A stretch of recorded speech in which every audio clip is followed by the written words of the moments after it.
Hey everybody, what's going on? It's Jason here, and I just wanted to do another mix breakdown video. This one, it's going to be on the mix that I did for the demo of the overdrive pedal that I built, the StewMac Screamer Pedal, which if you follow me on Instagram, which if you're not, you should, by the way. If you follow me on Instagram, I've been standing this pedal ever since I got the build done, and I put this together this past Sunday morning, and I sent it to my friend Tyler, and he wrote drums for it. And then I mixed it that night, and then the next day I did the video and got it up. So super quick, super dirty mix. If you're afraid of clipping plugins and that kind of thing, you can just stop this video right now because there's no room for fucking weakness here. We're going to distort some shit. We're going to get a little crazy because that's how I got the sound that I wanted on this. So, I'll just play a little bit, and then I'll dive into what's going on here.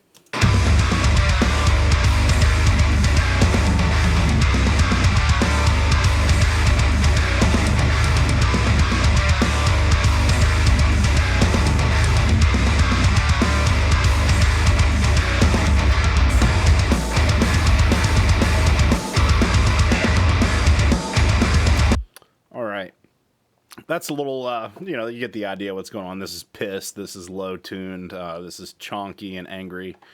I'll start by going through what's on my 2-bus. Very first thing is the Slate virtual mix bus. I love this plugin. If you watch my Ever I Mix video, I use this one there. Then Slate FG Gray on the bus compressor. Kind of a pretty slow attack, pretty quick release, threshold at 0. So I mix into this ratio at 4. I've got a high pass filter set at about 39 hertz, which that'll stop like the bass, the sub bass, and the bass drops from triggering this compressor too much. And the kick drum, it won't get like too pumpy. A little bit of push on the makeup gain and the mix at 100%. And then next, this Slate Virtual Tape Machines, which is kind of a Mojo plugin. This is a really cool one on the 2-bus on the 1/2-inch 2-track and FG9 tape type. Then I've got this Eosis EQ, which is also from Slate.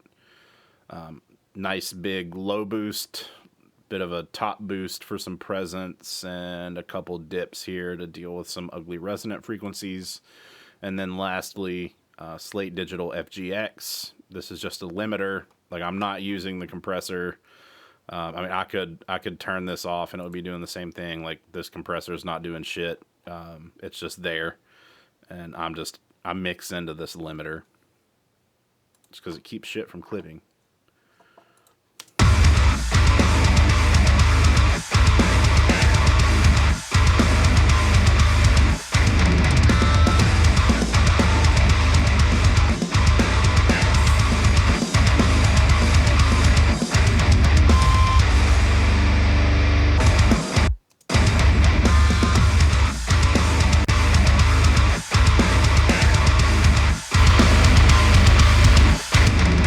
Oh yeah, I forgot that I was using this to back off on the level a bit because I was just doing this for a video. I didn't want it to have a stupid hot master, so I backed off on the output gain a bit into FGX. So it wasn't like, because FGX is a limiter that works through soft clipping. So if you hit it, the harder you hit it, it'll clip a little bit more.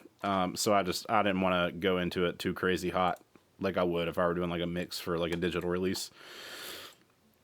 And then I will slide on down here to the drums. I'll solo out the drum bus.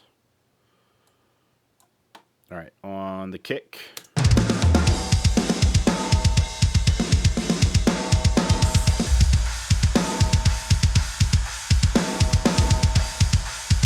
right, on the kick, I've got my bass Superior Drummer 3 kick. This was Superior Drummer 3, and then I've got a couple sample tracks. The reason I have kick 2 and kick 3 here, kick 2 and kick 3 are tracks, or I used Slate Trigger 2 to augment the Superior Drummer 3 drum tracks, and they were a bit out of phase, the samples that I was using. So I printed each of the 2 kick samples that I layered into their own track, and then I manually phase aligned them because the kick was sounding kind of like weak and bitch made. And that's typically a pretty good indicator that maybe if you've got a lot of stacked samples, if your kick's really weak sounding, maybe you need to look at your phase. All right, first thing on the kick sum is virtual mix rack, and then I've got CLA mix hub, which is a nice SSL channel strip. I've got a bit of a high pass here around 55.5 on the kick, and then a high cut or low pass filter at about 13.3K, and then a big gnarly boost here at 8K, bit of a boost around 4.5, a dip around 260 hertz, and then a big boost around 200. Ratio at about 3.2. Threshold is set at 10 decibels, and the release at about 1.5. And then a Pro EQ where I boosted a bit under the 200 hertz, and then I dipped out some low mids here at about 504 hertz, and then some high mids here around 1.01K, and then I did a bit of a boost here at 5K.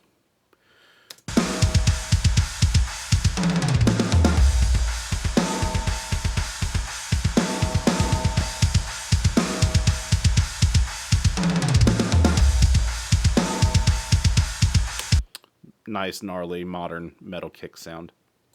All right, over here on the snare, you can see I did a bunch of stacking on the snare. This one is the Superior Drummer 3 snare. This one, I'm not sure what all these samples are, but I layered up quite a bit here. Looks like 4 samples. I'm sure that one of these is probably a one-shot. Since this is a pretty heavy track, I'll normally layer in a one-shot on the kick and snare and super heavy shit. And it's probably a GGD P4, and probably GGD Invasion, probably the Warbird from there. And I'm not sure which one shot or which the fourth one will be, but typically with really heavy tracks, I'll layer in the Warbird from Invasion, and probably the Sensatone from P4 from Get Good Drums. They're awesome. And then the core sound was Superior Drummer 3. And on the processing here, I've got Virtual Mix Rack,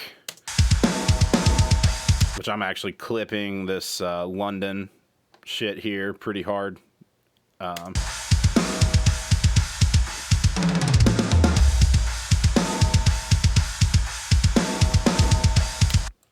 The reason I clip some things on drums is because it'll kind of soften the transients a little bit, like especially like the Get Good Drums kits.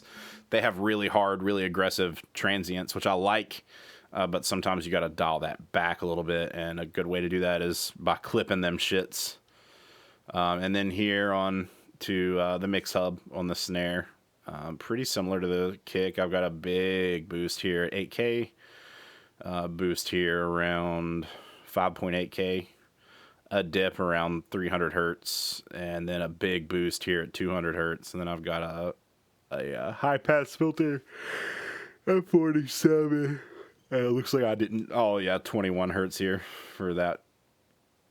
And then 3.6 ratio, threshold at 0, attack at 0.15, and that's that. And then the Pro EQ got a little tiny boost here, a cut here. There was an ugly resonant like ping there, and I just dipped it out just a hair.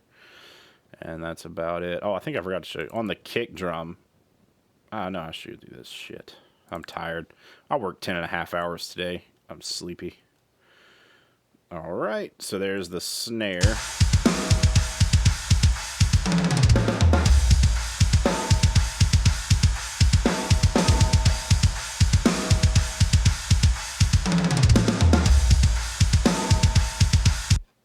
Let me find a bit with a lot of toms, and I'll go over what I did on the toms.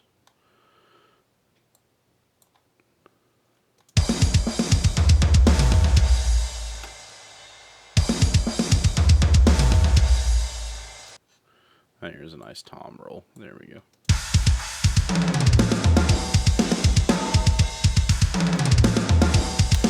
All right, here on this is pretty much the same across the board with the toms, I think. Yeah, it is. I've got a drum gate here, which that'll just choke out the sustain of the toms. I like the majority of the sustain from my toms to come from my room and overhead mics, and I like the attack to come from the close mics. Too much sustain on toms can actually eat up too much space in a mix, and it looks like I've got a transient designer here, and I've got the attack bumped up just a bit. Sometimes I'll use a transient designer instead of a gate on toms, and I'll back off on the sustain. But I wasn't feeling that in this application, so I wound up throwing the gate on there, and then just into the Brit-In virtual channel from Slate, which you've seen. That winds up living on probably about every channel in every mix that I do. And then up to the point where I sum the toms, I've got my SSL channel again, and I'm doing a cut, high pass at 47 hertz, low pass at 12.7K, about a 6 decibel boost at 8K, about a 3 decibel boost at 6K, a little bit of a cut around 270 hertz, and a pretty big boost at 200 hertz, then 3.5 ratio on the compressor. The attack set at 4 decibels, and looks like the fastest release time on that one.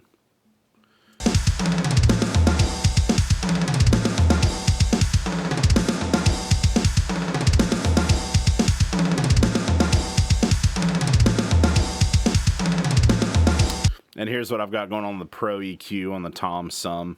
Pretty big boost here at 57 hertz. A big cut here at about 346 hertz. A little dip at 1.9K. Looks like I've got a high shelf kind of cranked up here at 8.6K.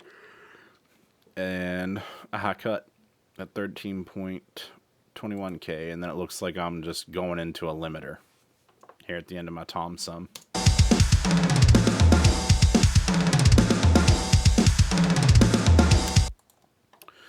Okay, and then on to my cymbals. Here I've got this New York, which is another, it's like the London one that you saw me use on the snare.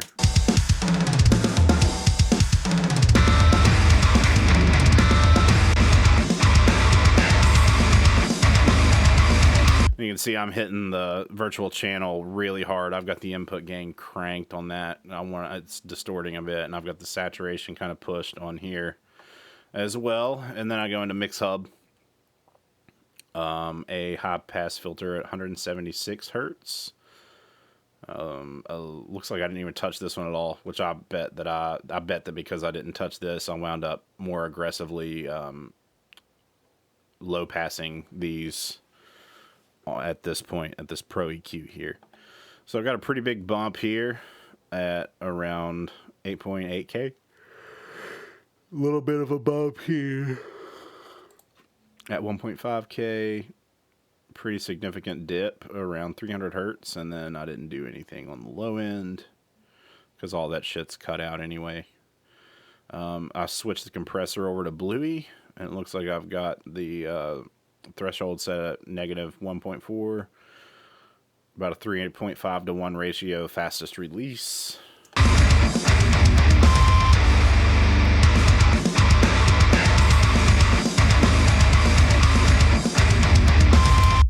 That's what that sounds like. And then here, yeah, you can see I cut these down to 11.5K, and I've got a few dips here.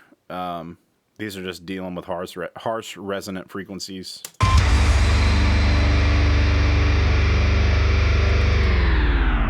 Fucking bass is fucking raw!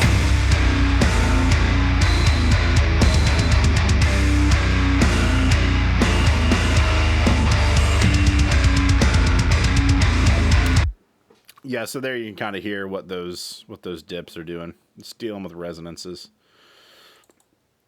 And then I've got this MV2 from Waves, and what this does is you can basically use this. It'll bring up the lower signals in a really dynamic source, such as a set of drum overheads, like ride cymbals, splash cymbals that can typically kind of get kind of ducked, and you'd have to automate.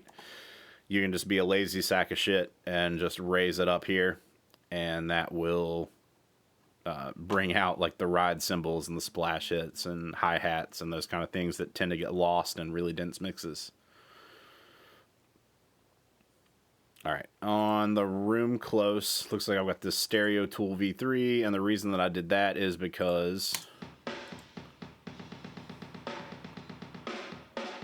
you can see on the meters even that for some reason the left side of these room mics is significantly louder. So Stereo Tool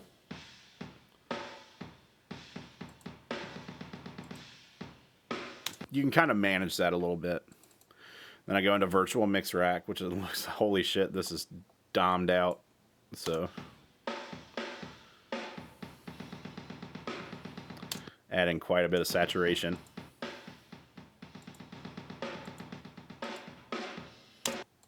So then I go into Mix Hub. I've got these high pass at about 105 hertz. Looks like I didn't touch the low pass, or yeah, the low pass. A little bit of a boost at 8K, quite a big boost at 3K. A little bit of a dip here at around 300 hertz, and I didn't touch the low end. I've got this switch to the Bluey compressor again with a ratio of 7.3, fastest release, and the threshold set at about 7.5. -7. Yeah, -7.5.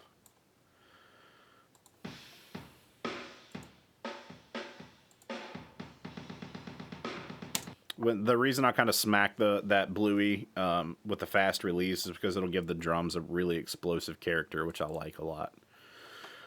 So here on the EQ, dipping out some of these low frequencies because there was some resonance here on the toms and the kick, and then dipping out a little bit of resonances on the high cymbals. And that's that for the room close. Looks like on the room far, I had to do a similar kind of trick with the Stereo Tool.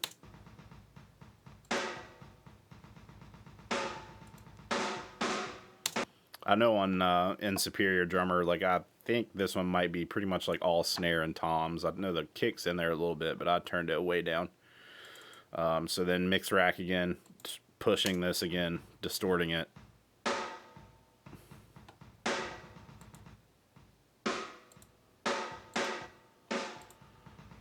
It just adds some weight to the roominess of the drums. And then boost here at 6K, a boost at 8K, a big dip around 300 hertz, and I left the low end alone.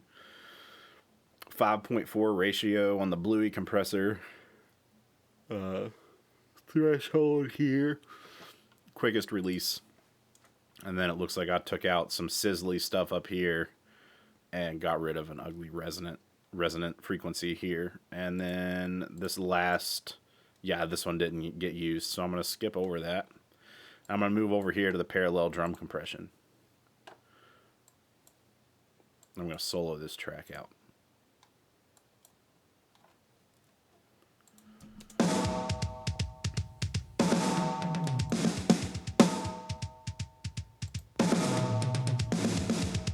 So this FG Stress is set on Nuke, and as you can see, I'm murdering it along with these two plugins behind it.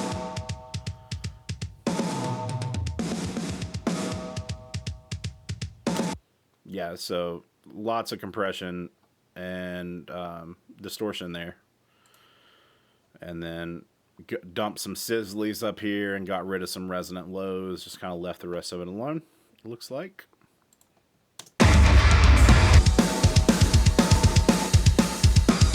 Without the parallel compression, the drums sound like this. With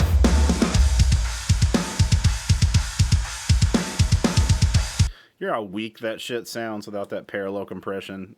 They come to life when you blend in that compression.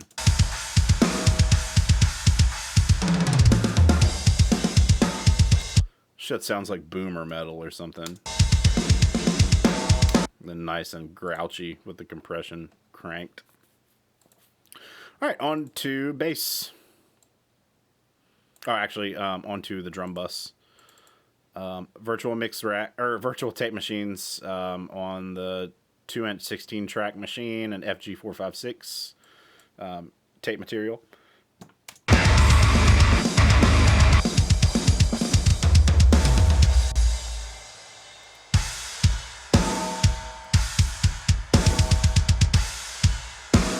Yeah, as you can see, like, I'm mixing into this so that some of the hard snare hits are actually clipping this a little bit. Sue me. I like distortion on drums. Yeah, I learned to do things with quite a bit of distortion and saturation on drums, so I like to roll with it like that. Yeah. Some people are, very strict about not clipping their plugins. Like me, I'll do whatever it takes to get the sound that I want. If that involves distorting some plugins, okay. I mean, there are times where I won't distort plugins. There are sources where I won't distort plugins, but something like drums, like I want to liven them up. I want them to be massive. I want them to be pissed. So that's part of how I get them there. All right, on to the bass.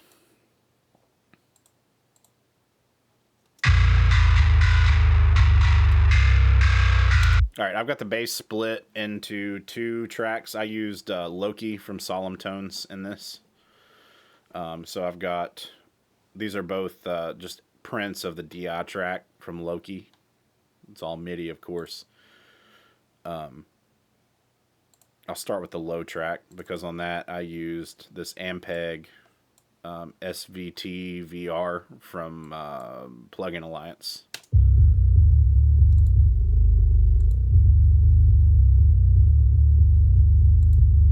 Then a little bit of multi-band compression, and I think all I did was bring down the low threshold a little bit so that it would kind of duck out on the sub frequency slightly, so that when I got to this point and when I hit this compressor more aggressively, it was some of the mid-range and the high end actually triggering the compressor, as opposed to just being all the sub frequencies triggering the compressor.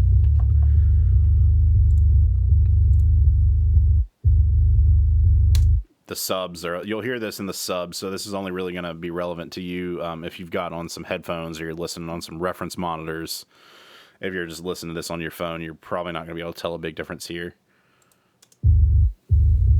And then over to the virtual mix rack, where I just boosted a little bit of 69 hertz, threw on a bit of saturation with the virtual channel here, and then I smacked the 1176,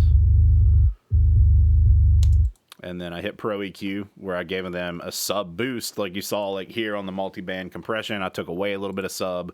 Here on the Pro EQ, I brought that back by giving it this boost here. It looks like I dipped around here, which this is where I boosted the kick, and then I cut everything off slightly above 500 hertz.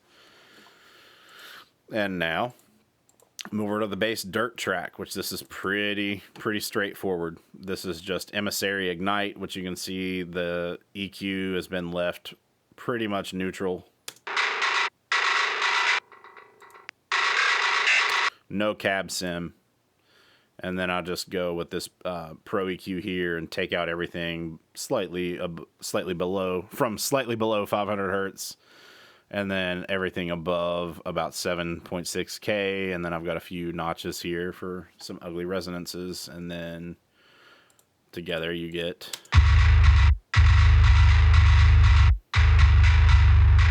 nice, angry, grouchy bass tone. And over on my bass bus, what I've got going on, this is actually pretty simple. Virtual tape machines on the 16 track and 456.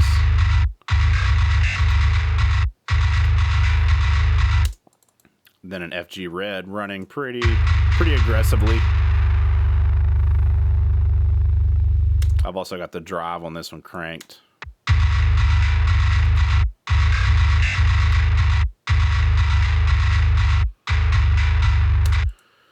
Then a Pro EQ where I took out again around where I boosted the kick, brought up the little bit of sub, and took out some 500 hertz. And this is just a tape stop, which you'll see like right here. Yeah, that's...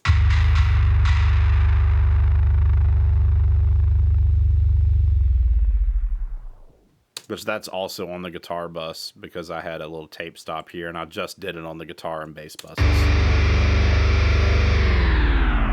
Fucking bass is fucking raw!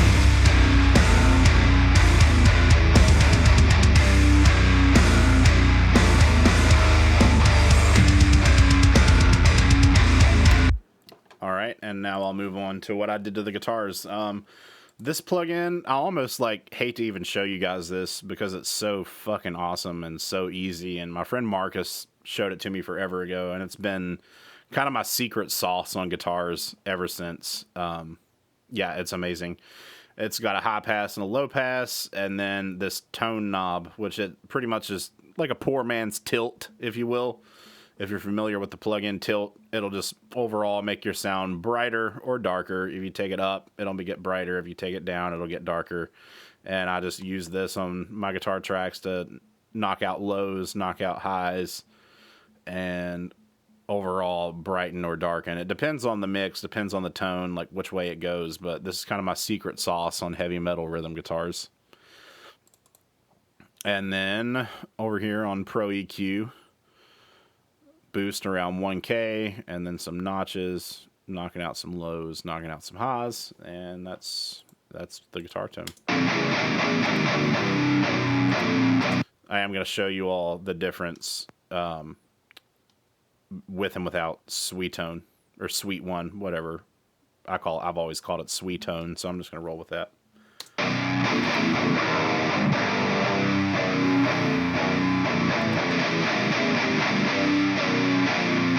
Makes them a bit brighter. Well, actually, significantly brighter.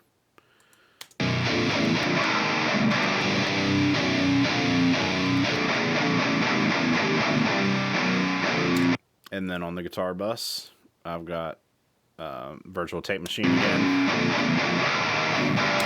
And this tape stop plug-in. All right, and then on to the post-production stuff, which it's pretty, not stupid crazy in this one. Got a little cymbal swell. This is like an impact. Just ghost, like the cymbal swell is a sample that I made. The dooms are just ghost hack samples. Here's some impacts at this one bit. That's the Gordon Ramsay sample. This is the snare bomb, which I don't think I processed anything from here up. I think I just left them bare because, like I said, I just did this. Actually, there's a transient designer on the Doom.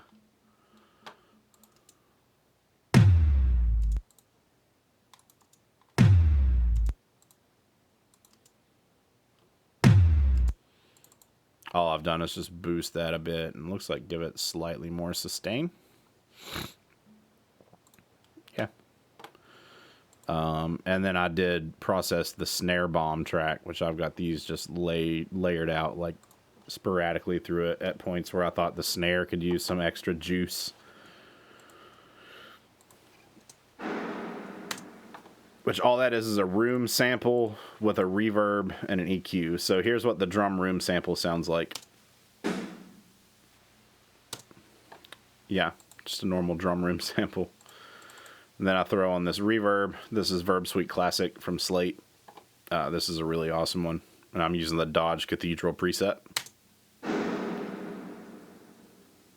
And that just makes it really big and boomy and like a snare bomb. And then for the EQ on the snare bombs, I did take out some low mids here and take out some sizzly stuff out of the 4 to 5K region, and then I took out everything below 211 hertz and everything above 7.6K, and yeah.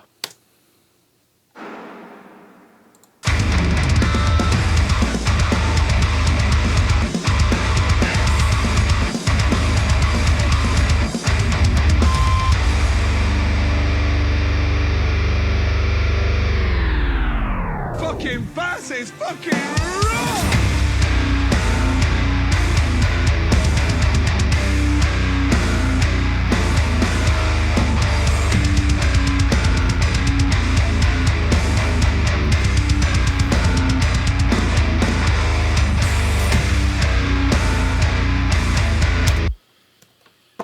Yeah, that's it's pretty heavy. I don't know. It was super quick and super easy, so I just figured I'd put together a short mix breakdown video in case anybody was curious about how I got the sounds that I got. And yeah, I hope you enjoyed this. If you liked it, give me a thumbs up, give me a subscribe, and follow me over on Instagram. And yeah, shoot me a message on there. Talk to me. I love chatting with people, so hit me up. You all take care. Have a good one. I hope you enjoyed this. Bye-bye.